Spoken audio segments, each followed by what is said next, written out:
Welcome back to the channel. In today's video, I'll show you step by step how to add the VidIQ extension to YouTube. First, open your Google Chrome browser. In the search bar, type VidIQ and press enter. From the results, click on the official VidIQ website. Once the website opens, tap on Sign Up for Free. Here, you'll need to sign up with your current Gmail account. Select your account and it may take a little time to load. When the dashboard finally opens, you might see a few ads. Simply close them by tapping the X button. Now you'll be on the main dashboard of VidIQ. On the dashboard, you'll see a white button that says Chrome Extension.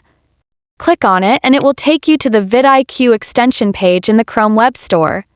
Now tap on Add to Chrome. It might take a few seconds to download and install. Through installation, you'll see a congratulations message confirming that VidIQ has been added successfully.